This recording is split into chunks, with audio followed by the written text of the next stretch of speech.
Welcome to only IAS. स्वागत है आप सभी लोगों का प्रीलिम बूस्टर न्यूज डिस्कशन में। आज है 17 मई 2021। तो आइए देख लेते हैं कि ऐसे कौन से इंपॉर्टेंट आर्टिकल्स हैं जो आज हम कवर करने वाले हैं। हमारा first article Mongolian Kanjur manuscripts के बारे में है। हाल ही में मिनिस्ट्री ऑफ कल्चर ने इस बात की जानकारी हमें दी है कि जो पवित्र मंगोलियन कंजूर है उसकी रीप्रिंटिंग का काम जो अभी चल रहा है वो अगले साल तक कंप्लीट हो जाएगा। जब इनकी रीप्रिंटिंग का काम कंप्लीट हो जाएगा तो फिर इन मैन्युस्क्रिप्ट्स को हम मंगोलिया के जो कई सारे बुद्धिज्म के सेंटर्स हैं वहाँ पर डिस्ट्रीब्यूट कर देंगे। डिस्ट्रीब्यूट करने से हमें क्या फ़ायदा मिलेगा? देखिए, हर काम फ़ायदे के लिए नहीं किया जाता। अगर हम ऐसा करते हैं तो मंगोलिया में हमारी गुडविल बढ़ेगी, क्योंकि बुद्धिज्म का जो सेंटर है वो इंडिया में ही है और इंडिया की सॉफ्ट पावर इन्हेंस होगी इन कॉन्टेक्स्ट ऑफ मंगोलिया। अब बात यह है कि हम इसकी रीप्रिंटिंग कर क्यों रहे हैं, हमें ये मिला कैसे? पहले थोड़ा फंडामेंटल समझिए। मंगोलियन लैंग्वेज में जो कंजूर शब्द है इसका मतलब होता है कंसाइज ऑर्डर। ऑर्डर किसका? कंसाइज का मतलब होता है संक्षिप्त, लघु। ये ऑर्डर एक प्रकार से लॉर्ड बुद्धा के वर्ड्स हैं जिसे एक्सेप्ट किया जाता है वहाँ के जो बुद्धिस्ट फेथ वाले लोग हैं उनके द्वारा। जो मंगोलियन बुद्धिस्ट हैं वो कंजूर को अपने प्लेस ऑफ वर्शिप पर पूजते हैं। एट द सेम टाइम जो उनके कई सारे पवित्र रिचुअल्स हैं उसमें कंजूर की लाइन्स को दोहराया भी जाता है। मैं जानता हूँ आप जानना चाहेंगे कि मंगोलिया एक्चुअली में दुनिया में कहाँ है। ये है वर्ल्ड मैप और यहाँ पर आपको दिखेगा मंगोलिया, चाइना के नॉर्थ में और रशिया के साउथ में। इंडिया से इसकी लोकेशन देखिए, ये हमारा भारत है और यहाँ पर है मंगोलिया। बाकी की डिटेल्स में मंगोलियन कंजूर जो है इसे ओरिजिनली तिब्बतियन लैंग्वेज में लिखा गया था, बाद में इसे क्लासिकल मंगोलियन लैंग्वेज में ट्रांसलेट किया गया जब ये मंगोलिया पहुंचता है। तो काफ़ी लंबे समय तक बुद्धिस्ट फेथ काफ़ी थ्राइव करता है मंगोलिया के रीजन में, लेकिन 1946 से 1991 के बीच में एज वी नो जो सोवियत संघ था उसका प्रभाव इस पूरे रीजन पे आ गया था। जो कम्युनिज्म है वो किसी भी प्रकार के धर्म को बढ़ावा नहीं देना चाहता, इसीलिए वहां पर जो बुद्धिज्म था उसे कुचला गया और कई सारे मैन्युस्क्रिप्ट्स को तबाह कर दिया गया, बर्बाद कर दिया गया। इन बिटवीन 1956 से 1958 के बीच में इंडिया के एक प्रोफेसर थे जिनका नाम था रघुवीरा, वो इन मैन्युस्क्रिप्ट्स को इंडिया लेकर आए। उसके बाद 1970s के दौर में इनकी रीप्रिंटिंग का काम शुरू किया गया। एक बार फिर से जो प्रेजेंट गवर्नमेंट है वो इनकी रीप्रिंटिंग पर वर्क कर रही है। जो बुद्धिज्म है वो मंगोलिया में भारत से फर्स्ट सेंचुरी एडी के आसपास पहुंचा था। इंडिया से एक एम्बेसडर गए थे जिन्होंने वहां पर प्रीच किया बुद्धिज्म को। एज ए रिजल्ट आज जो बुद्धिस्ट हैं वो मंगोलिया में सिंगल लार्जेस्ट रिलीजियस डिनोमिनेशन में है। अप्रॉक्सीमेटली 52% वहाँ की पॉपुलेशन मंगोलिया में है वो बुद्धिस्ट है। इंडिया और मंगोलिया के बीच में जो डिप्लोमेटिक रिलेशंस थे वो 1955 में स्टैब्लिश हो गए थे। So that was all about Mongolian Kanjur manuscript. हमारा next article red eared slider के बारे में है। ये एक इन्वेजिव स्पीसीज है, रेड ईयर्ड स्लाइडर। कॉन्टेक्स्ट ये है कि ये बताया जा रहा है कि जो नॉर्थ ईस्ट इंडिया की वाटर बॉडीज हैं उनकी बायोडाइवर्सिटी खतरे में है इस कछुए की वजह से। तो तालाबों के लिए आतंक का दूसरा नाम ये रेड ईयर्ड स्लाइडर है क्या? इसका नाम रेड ईयर्ड स्लाइडर है क्यों? देखिए, सेमी एक्वेटिक टर्टल है। सेमी एक्वेटिक होने का मतलब यह है कि कुछ समय पानी में रहता है और फिर धूप खाने के लिए बाहर आ जाता है। ये फैमिली एमिलिडाई से बिलोंग करता है। आपको ये फैमिली याद रखने की आवश्यकता नहीं है, पढ़ने में अच्छा लग रहा था इसलिए मैंने बोल दिया। ओरिजिन की बात करें तो ये नेटिव है सदर्न यूनाइटेड स्टेट्स का और नदर्न मैक्सिको का। ओरिजिनली वहाँ पाया जाता है। हालांकि ये आपको दुनिया के कई सारे अन्य देशों में इसलिए भी मिलेगा क्योंकि लोग इसे पाल लेते हैं, एज ए पेट रखते हैं। इसके साथ दिक्कत ये है कि ये बहुत तेजी से बड़ा होता है, तो जब ये बड़ा होने लगता है और खूब सारा खाना भी खाता है तो लोग इसे आसपास की वाटर बॉडीज में छोड़ देते हैं, तालाबों में या फिर नदियों में। अब देखिए, इसका जो नाम है रेड ईयर्ड स्लाइडर वो क्यों है? सबसे पहले तो रेड ईयर्ड नाम से स्पष्ट है, इसके कान के पास का जो हिस्सा होता है वहां पर आपको एक रेड स्ट्रिप, लाल कलर की पट्टी दिखेगी, इसलिए इसे रेड ईयर्ड कहते हैं। और स्लाइडर इसलिए बोलते हैं क्योंकि काफी तेजी से चलता है। जो भी तालाब है, वाटर बॉडी है, उसके आसपास जो पत्थर होते हैं वहां पे चढ़ के धूप सेकता रहता है और फिर जब कोई आएगा तो फटाक से स्लाइड करके पानी में उतर जाएगा। तो इसीलिए इसे रेड ईयर्ड स्लाइडर बोलते हैं। देखिए इमेज में ये रेड कलर की पट्टी आपको दिख रही होगी। देखने में ये कितना क्यूट सा कछुआ है, लेकिन बहुत खतरनाक है। मैं ये नहीं कह रहा कि सारे क्यूट लोग खतरनाक होते हैं, बट ये तो है, ठीक है। अब देखिए, डिस्क्रिप्शन में बात करें तो जो फीमेल्स होती हैं वो मेल्स की तुलना में बड़ी होती हैं। ये लगभग 20 से 30 साल तक जिंदा रहते हैं, कई 40 साल तक भी जिंदा रह जाते हैं। ये पोइकिलोथम्स होते हैं। पोइकिलोथम्स का मतलब ये होता है कि अपने बॉडी टेम्परेचर को खुद मेंटेन नहीं कर पाते, जैसे हम कर लेते हैं, हमारा पसीना निकल जाता है तो गर्मी खत्म हो जाती है ना, हम थरथराने लगते हैं तो फिर हमारी सर्दी थोड़ी कम हो जाती है। ये ऐसा नहीं कर पाते, इसलिए इन्हें अपनी बॉडी के टेम्परेचर को अपने बिहेवियर से मैनेज करना पड़ता है। तो पानी में इनको जब ठंडा लगने लगता है तो ये बाहर निकल के धूप सेकते हैं, जो मैंने आपको पहले बताया था। तो अपने ये बॉडी टेम्परेचर को अपने बिहेवियर से रेगुलेट करते हैं। ये तो बात हो गई। अब देखिए, इसी वजह से ये सन बात लेते हैं फ्रिक्वेंटली, जो बात हम पहले कर रहे थे, ताकि ये खुद को गर्म रख सके। कंसर्न का कारण ये है क्योंकि ये एक इन्वेजिव स्पीसीज है, काफ़ी तेजी से बढ़ती है। ये जहाँ भी घुस जाती है, किसी तालाब में मान लो घुस गई, तो सबसे पहले तो ये ऑमनीवर्स होते हैं, प्लांट्स भी खाएंगे, और अगर इनको छोटे मोटे मेढक मिल गए, कोई मछली मिल गई तो उसको भी खा जाएंगे। ये आसपास का बाकी के टर्टल्स का सारा खाना खा जाते हैं, तो बाकी के टर्टल्स मरने लगते हैं। तो ये जिस भी वाटर बॉडी में चले जाते हैं, वहाँ की जो नेटिव टर्टल की स्पीसीज हैं वो खत्म होने लगती हैं। दैट्स वाई इन्हें इन्वेजिव स्पीसीज कहा जाता है। तो इन्वेजिव स्पीसीज वही होती हैं जो कि इकोलॉजिकल या इकोनॉमिक हार्म पहुंचाती हों किसी भी नए एनवायरनमेंट को। हमारा नेक्स्ट आर्टिकल बोंडा ट्राइब के बारे में है।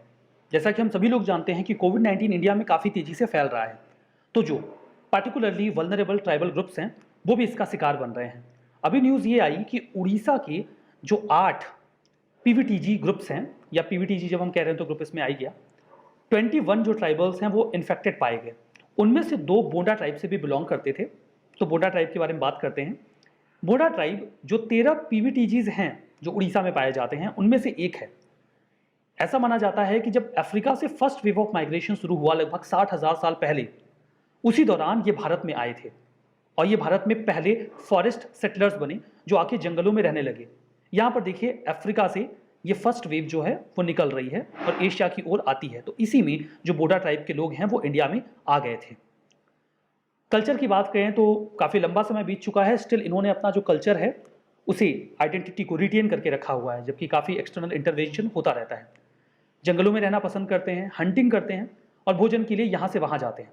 इनकी सोसाइटी मैट्रियार्कियल होती है, मतलब जो महिलाएं होती हैं वो अपना लाइफ पार्टनर खुद चूज करती हैं, और यूजुअली वो जिससे शादी करती हैं या विवाह करती हैं वो उनसे 5 से 10 साल उम्र में छोटा होता है।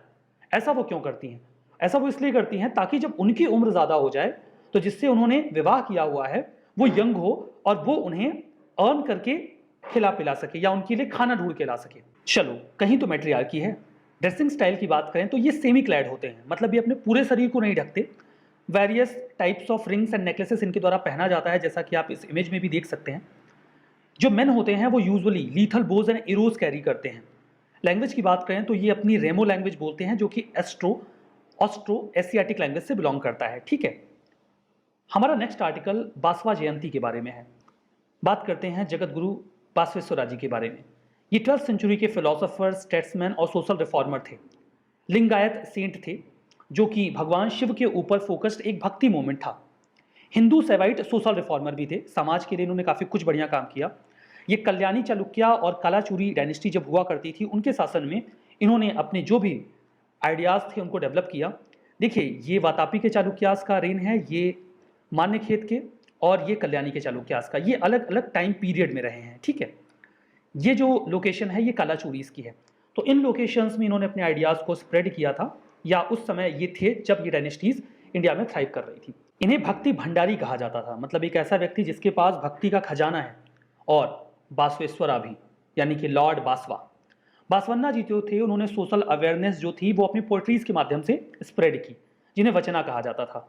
जो बासवन्ना जी थे वो गौतम बुद्ध की भांति ही ऐसा मानते थे कि हम एक रैशनल सोशल ऑर्डर में भी खुशी खुशी जी सकते हैं। उसके लिए हमें खुद को बहुत ज़्यादा कष्ट देने की आवश्यकता नहीं है।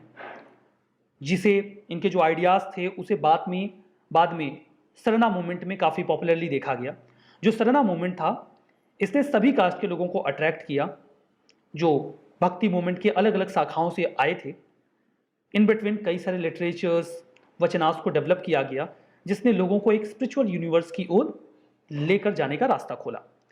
जो भगवान बासवा थे वो in human practices caste system की जो थी उसके खिलाफ बातें करते थे, और बाई बर्थ जो डिस्क्रिमिनेशन होता है उसके खिलाफ भी आवाज़ उठाते थे। इन्होंने अनुभव मंतप, एक एकेडमी थी जहाँ पर मिस्टिक्स, सीन्स और फिलोसोफर्स आया करते थे लिंगायत फेथ के 12th सेंचुरी में, उसको स्टैब्लिश किया था, जो सोशल डेमोक्रेसी का फाउंडेशन क्रिएट करने की कोशिश कर रहा था। ये चाहते थे समाज में जो इनइक्वलिटी है उसको ख़त्म किया जाए। जो बासवा जी थे वो मानते थे कि एक व्यक्ति जन्म से नहीं बल्कि अपने कर्म से महान बनता है समाज में। उन्होंने मैनुअल लेबर की डिग्निटी को भी हाई करने के लिए कहा कि जो वर्क है वही वर्शिप है। इस फिलॉसफी पे उन्होंने काफ़ी ज़्यादा जोर दिया था। हमारा नेक्स्ट आर्टिकल बीमा बम्बू के बारे में है। तमिलनाडु एग्रीकल्चर यूनिवर्सिटी ने अभी हाल ही में एक ऑक्सीजन पार्क कोयम्बटूर में डेवलप किया है। इसके प्रेमाइस में खूब सारे बीमा बम्बू लगाए गए हैं। बीमा या भीमा बम्बू एक सुपीरियर क्लोन है बम्बूसा बाल्कोआ का। बांस की एक प्रजाति है। सुपीरियर इसलिए है बिकॉज इसका जो बायोमास है वो बम्बूसा बाल्कोआ से थोड़ा ज़्यादा है, इसलिए सुपीरियर है। इसे डेवलप किया गया है एन भारती जो हैं ग्रोमोर बायोटेक लिमिटेड के उनके द्वारा। एक एग्रीटेक कंपनी है, तमिलनाडु के होसुर में आपको मिलेगी। क्या मेथड यूज किया गया इस बम्बू को बनाने के लिए? कन्वेंशनल ब्रीडिंग मेथड का इस्तेमाल किया गया है, जेनेटिकली मॉडिफाइड नहीं है ये। इसमें दो बम्बू की प्रजातियों को क्रॉस ब्रीड करके एक नई प्रजाति बना दी गई है। जीन वगैरह में कोई चेंज नहीं किया गया है। फीचर्स की बात करें, काफी तेजी से ग्रो करता है। कितनी तेजी से ग्रो करता है? अरे 1 से 1.5 फीट ये ट्रॉपिकल कंडीशन में एक दिन में बढ़ जाता है। मतलब सोचिए कितना तेज बढ़ रहा है। बेस्ट कार्बन सिंक भी माना जाता है। तो ये कार्बन डाइऑक्साइड के एमिशन को भी मिटिगेट करेगा। कार्बन सिंक का मतलब समझते हैं कि नहीं आप? जैसे जो प्लांट्स होते हैं वो CO2 लेते हैं, C अपने पास रख लेते हैं, O2 ऑक्सीजन रिलीज कर देते हैं। हालांकि रेस्पिरेशन में ये CO2 भी रिलीज करते हैं, लेकिन उतना नहीं जितना ये सोख लेते हैं। तो मतलब वो पौधे जो कार्बन को जितना सोखते हैं उससे कम रिलीज करते हैं, उन्हें कार्बन सिंक कहा जाता है। तो जो जितना ज्यादा कार्बन सोखता है उसे उतना अच्छा कार्बन सिंक माना जाता है। जो परमानेंट ग्रीन कवर है इसके मामले में बात करें तो ये काफी अच्छा है। जो बीमा बम्बू होता है वो स्टेराइल होता है। स्टेराइल होने का मतलब ये है कि ये सीड प्रोड्यूस नहीं करता। तो इसका मतलब ये नहीं कि हर जगह बम्बू ही उगता चला आएगा, ये भी नहीं होगा। और एक बम्बू का पौधा काफी लंबी समय तक रहता भी है, जिंदा भी रहता है। इसीलिए कुछ समय पहले ये भी न्यूज आ रही थी कि सड़कों के किनारे जो हम स्टील के बैरियर्स लगाते हैं एक्सीडेंट प्रिवेंट करने के लिए, उसकी जगह पे हमें इस बम्बू को लगा देना चाहिए। चूंकि ये स्टेराइल है तो फायदा ये होगा कि आप जितना लगाएंगे ये आपको उतना ही मिलेगा। ऐसा नहीं कि हर जगह बम्बू बम्बू, सड़क पे भी बम्बू आ गया, ये नहीं होगा। दूसरा ये कि जो स्टील के बैरियर्स आप लगाते हैं, एल्यूमिनियम के बैरियर्स लगाते हैं, उनकी तुलना में ये सस्ता भी पड़ेगा ना, और ग्रीनरी भी आ जाएगी सड़कों के किनारे, सब अच्छा होगा इससे। एप्लीकेशंस की बात करें तो कैलोरिफिक वैल्यू काफ़ी ज़्यादा होती है, उतनी ही होती है जितनी कोल में होती है। इसीलिए जो सीमेंट इंडस्ट्री है वो लोग इस बम्बू को खरीदते हैं अपने बॉयलर्स के लिए। जो बम्बू का फाइबर होता है उसका इस्तेमाल टेक्सटाइल इंडस्ट्री में फैब्रिक और गारमेंट बनाने के लिए भी किया जाता है। हमारा नेक्स्ट आर्टिकल प्रधानमंत्री किसान सम्मान निधि PM किसान के बारे में है। इसकी 8th इंस्टॉलमेंट अभी आई थी, इसी वजह से ये न्यूज़ में आया। फरवरी 2019 में लॉन्च किया गया था। इसमें 6,000 रुपए प्रति वर्ष जो भी किसान हैं उनको दिया जाता है 2000 की 3 इंस्टॉलमेंट में। शुरू में कहा गया था केवल उनको दिया जाएगा जिनकी लैंड 2 एकड़ से कम है, लेकिन बाद में लैंड का जो क्राइटेरिया था उसको खत्म कर दिया गया। मतलब किसी को भी दे दिया जाएगा, जिसके पास लैंड है उसे ये अमाउंट मिल जाएगा। ठीक है, सेंट्रल सेक्टर स्कीम है, सारा का सारा पैसा गवर्नमेंट ऑफ इंडिया ही देती है। Ministry of agriculture and farmers welfare इसे इंप्लीमेंट करता है। कौन होगा बेनिफिशियरी, ये स्टेट्स और UT की सरकारें ही डिसाइड करेंगी। ये थोड़ा किसानों को हेल्प कर देगा, स्मॉल और मार्जिनल फार्मर्स को भी हेल्प करेगा कि जो इनपुट है, बीज है, फर्टिलाइजर है, उसको खरीदने में उन्हें थोड़ी हेल्प मिल जाएगी। हमारा नेक्स्ट आर्टिकल साइक्लोन तौकते के बारे में है। ये साउथ ईस्टर्न अरेबियन सी में ओरिजिनेट हुआ है। पहले ये कहा जा रहा था कि काफ़ी सीवियर स्टॉर्म होगा और ये महाराष्ट्र, कर्नाटका, केरला, गोवा और लक्षद्वीप को हिट करेगा। मैं आपको बता दूं कि महाराष्ट्र और कर्नाटका को ये ऑलरेडी हिट कर चुका है, और जिस समय मैं ये वीडियो रिकॉर्ड कर रहा हूं उसके पहले की न्यूज़ ये है कि उम्मीद ये है कि गुजरात को आज शाम तक, यानी कि 17 तारीख की शाम तक हिट कर देगा। अभी ये न्यूज़ में आया था। ये नॉर्थ और नॉर्थ वेस्टवर्ड काफ़ी तेज़ी से बढ़ रहा है। मई 18 तक ये गुजरात के कई सारे हिस्सों को प्रभावित करेगा। जैसे कि बात चल रही थी कि 17 की रात तक ये बड़े हिस्से को हिट कर जाएगा। देखिए जो नाम है तौकते, ये म्यांमार ने सजेस्ट किया है, जिसका मतलब होता है गेको। ये लिजार्ड की एक प्रजाति है जो थोड़ा अजीब तरीके से आवाज़ भी निकालती है। कुछ स्टेटमेंट हैं, आप ट्रू एंड फॉल्स बताइए। Red year slider turtle invasive species है, यूनाइटेड स्टेट्स ऑफ अमेरिका और नदर्न मैक्सिको का नेटिव है। बोंडा ट्राइब मध्य प्रदेश में पाई जाती है। बीमा बम्बू ये सुपीरियर क्लोन है बम्बूसा बाल्कुआ का, जिसमें हायर बायोमास यील्डिंग है। PM किसान सेंट्रल सेक्टर स्कीम है, मिनिस्ट्री ऑफ रूरल डेवलपमेंट इसे इंप्लीमेंट कर रहा है। कौन सा स्टेटमेंट सही है, कौन सा गलत है, कहाँ बताना है, कमेंट बॉक्स में। और PDF कहाँ मिलेगी आपको पता है ना? टेलीग्राम चैनल पे मिलेगी। टेलीग्राम चैनल पे तो अभी आप होंगे, ज्वाइन नहीं किया है तो कर लीजिएगा, लिंक डिस्क्रिप्शन बॉक्स में है। वैसे बाकी आप टेलीग्राम में OnlyIAS नथिंग एल्स भी सर्च कर सकते हैं। तो आज के इस सेशन में बस इतना ही। बहुत बहुत धन्यवाद।